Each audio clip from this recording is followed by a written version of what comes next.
What makes tuberculosis the world's most infectious killer?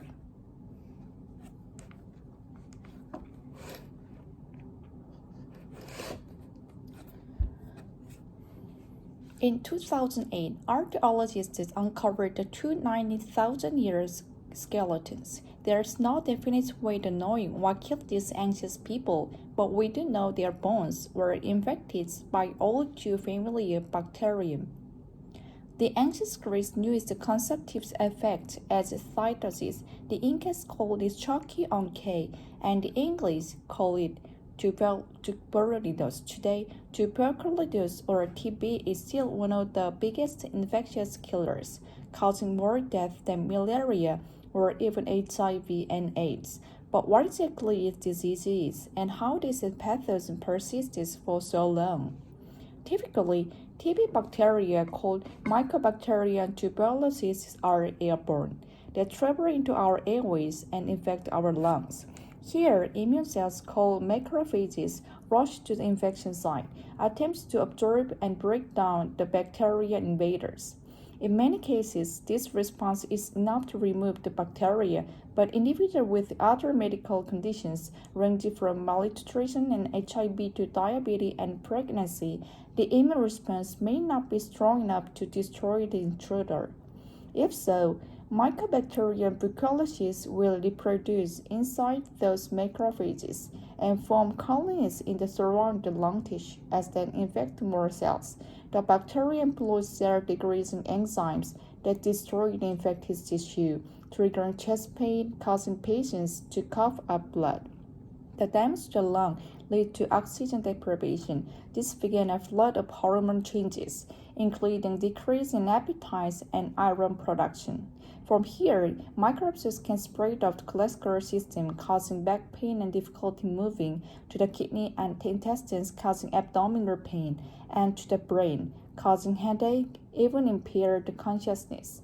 These symptoms produce the classic image of TB: weight loss, hacking, blood clots, and ashen skin. These ghostly appearances aren't TB the type of the White Plague in Victorian-era England.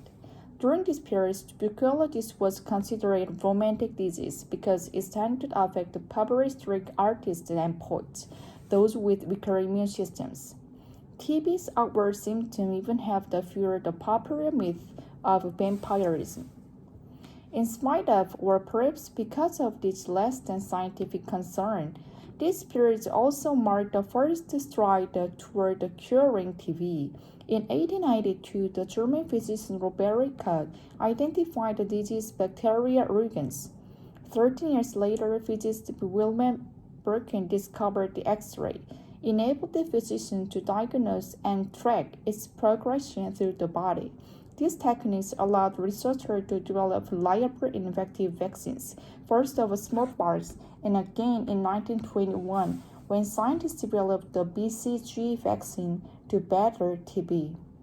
These developments laid the groundwork for the modern field of antibiotics, currently home to our most effective TB treatments. But antibiotics failed to address a major diagnostic complication. About 90% of people infected with TB don't show any symptoms.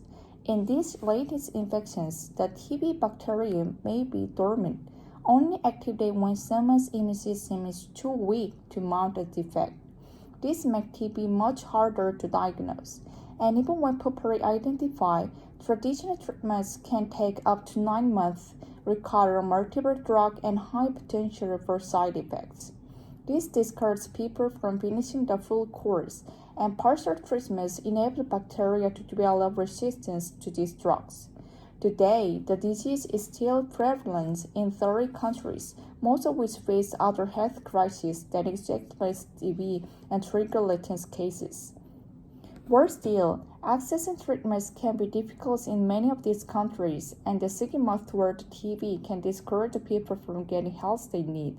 Health experts agree we need to develop better diagnostics, better acting antibiotics, and more effective vaccines. Researchers have already developed a urine test that yields results in 12 hours, as well as new older treatments that could cut treatment time by 75%. Hopefully, with advancements like this, the finally able to make TV exclusively a thing of the past.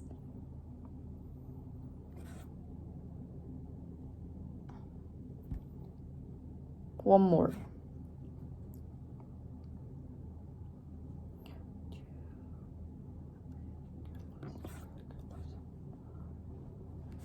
In 2008, archaeologists uncovered the two 90,000 years old skeletons. There's no definitive way to know what killed these ancient people, but we did know their bones were infected by all too familiar bacteria.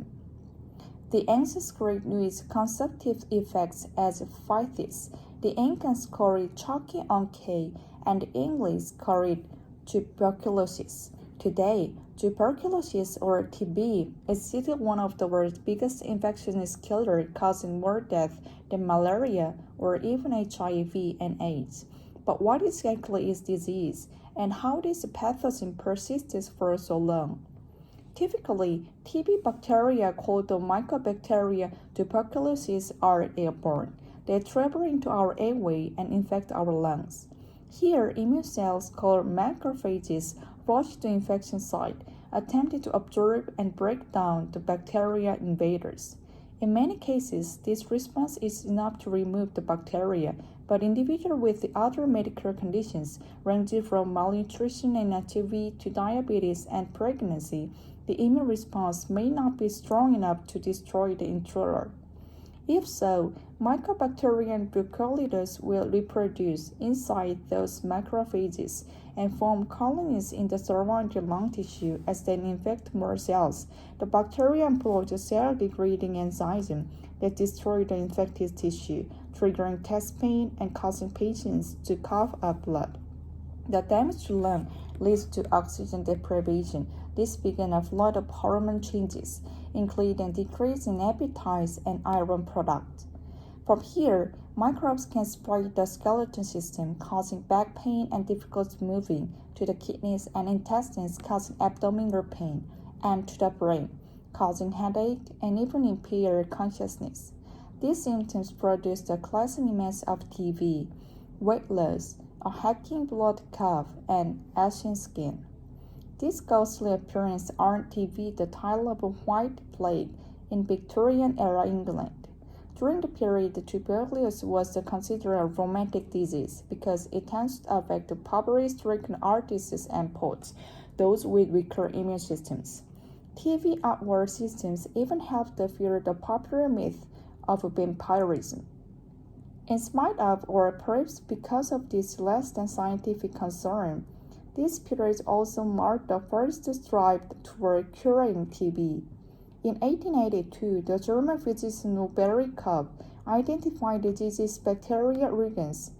13 years later, physicist Wilhelm discovered the X-ray, enabling physicians to diagnose and track its progression through the body. These techniques allowed researchers to develop reliable and effective vaccines, first of smallpox, and began in 1921 when scientists developed the BCG vaccine to battle TB. These developments laid the groundwork for the modern field of antibiotics, currently home to our most effective TB treatments. But antibiotics fail to address a major diagnostic complication. About 90% of people infected with TB don't show any symptom. In these infections, the TB bacterium may be dormant, only activated when someone's immune system is too weak to mount a defense. This makes TB much harder to diagnose. And even when properly identified, traditional treatments can take up to 9 months, require multiple drugs, and high potential for side effects. This discourages people from finishing the full course, and partial treatments enable bacteria to develop resistance to this drug. Today, the disease is still prevalent in 30 countries, most of which face other health crises that exacerbate TB and trigger latent cases. Worse still, access to treatments can be difficult in many of these countries, and stigma towards TB can discourage people from getting help they need. Health experts agree we need to develop better diagnostics, faster-acting antibiotics, and more effective vaccines. Researchers have already developed a urine test that yields results in 12 hours, as well as new oral treatments that could cut treatment time by 75%. Hopefully, with advancements like this, we'll finally be able to make TB exclusively a thing of the past.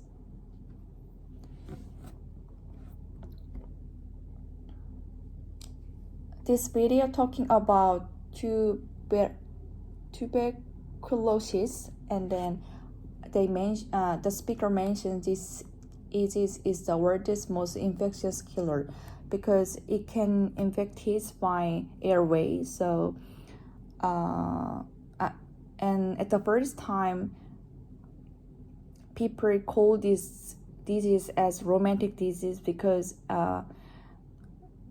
there are specific people who, like the artists, tend to have this disease because they have the weak immune system.